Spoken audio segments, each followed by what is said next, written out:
The month of February is National African American History Month, and NASA's joining the celebration, honoring the contributions of African Americans to the cause of spaceflight and of space exploration.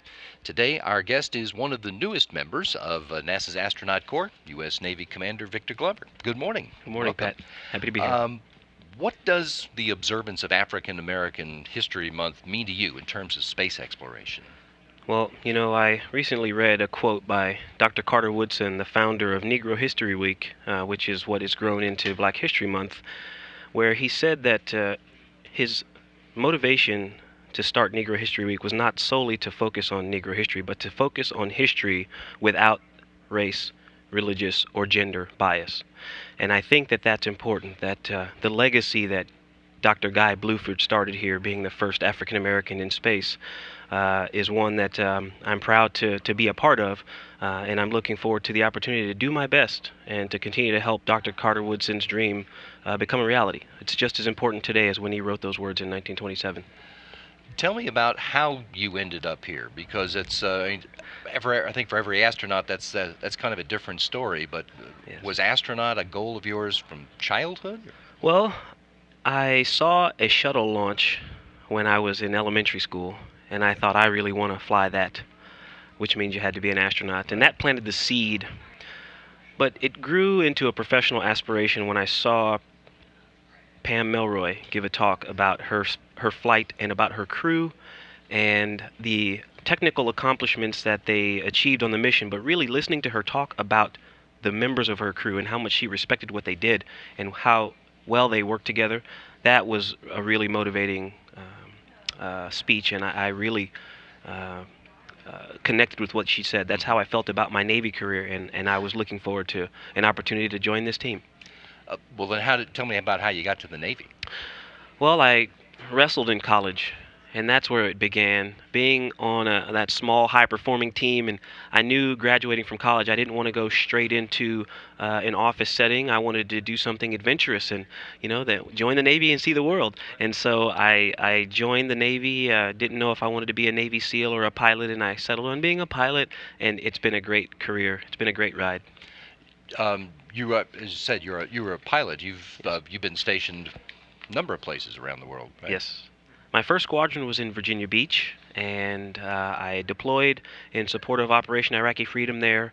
I finished up that tour, and I went to test pilot school, and I went to the Air Force test pilot school in Southern California, and I went from there to test in China Lake in the desert, and I went from there to school, and then back to the fleet, and I performed my last operational deployments out of a squadron based in Japan near Tokyo. And then I went from there to Congress, and I did a fellowship in Congress and was working in the office of a senator when I got this job. And you've become an astronaut at a pretty young age. Tell me about what you do as an astronaut. It's been a couple of years since you and your classmates Yes. went through the training, but now you are you've completed that. What do you do now? So the basic 5 things you have to complete in astronaut candidate training are T-38 flying.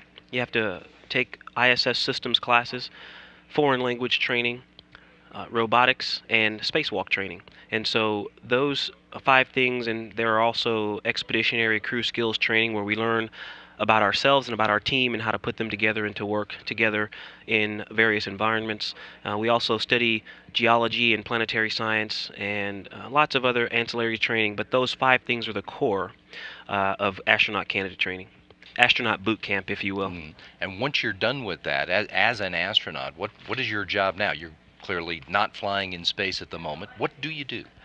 Well, we're here in Mission Control, and one of my jobs is to serve as a capsule communicator, or the person that speaks with the crew on board ISS, and I always love being here in Mission Control. We also have to maintain proficiency in those 5 things that I mentioned earlier. I fly T-38, so we get in the suit and train at the Neutral Buoyancy Lab. We have to maintain proficiency in those things, and then we also have a primary technical job, and my primary job is in the exploration branch, and I work on the ground systems for Orion and SLS. NASA's looking for more astronauts right now, as a matter of fact. That's Aren't they? right. Is it a job you would recommend? I would highly recommend it. I am excited that we're bringing in a new group of astronauts and our astronaut candidates. And I encourage you, if you're thinking about it, if you're just thinking about it, get rid of all the, well, maybe I don't have this degree done yet, or apply. Put your name in the hat and shoot for it. Still taking applications for another couple of weeks, I believe. February 18th is when the application closes. Go to USA Jobs and apply. As you look ahead, I think part of this answer I know is your participation is going to be off of this planet, but in a broader sense, where do you see human space exploration going in the years to come? You know, it's interesting the way that you introduced that. You know, the piece that we get to contribute off the planet is important. But, you know, that may be a 6-month stint in this 15, 20-year career. And so I think what we do on the ground is much more significant than what we can do on the space station. I haven't been there yet, so maybe that's not true. But I look forward to the opportunity. I said this when we were selected. I am honored to be a part of this rekindling and sustaining of America's passion for space and aerospace and exploration. And so the job that we do on the ground to motivate and inspire the next generation of our science and technology workforce is one of the best parts of this job for me. The opportunity to fly in space, I focus so much on that and working here in mission control that one day the chief's going to say, hey, are you ready to ride a rocket? And I'm going to go, oh yeah, I do that too. I love being in the groups. I was at Kennedy Space Center yesterday talking to interns and some of the folks that work there. I love the opportunity to talk to folks about what we do and to share the message of the NASA team and the mission and the vision with America. Great. Victor, I really appreciate a few minutes this morning. It's good to hear from you. Pleasure to be here. Navy Commander Victor Glover is one of the NASA astronauts.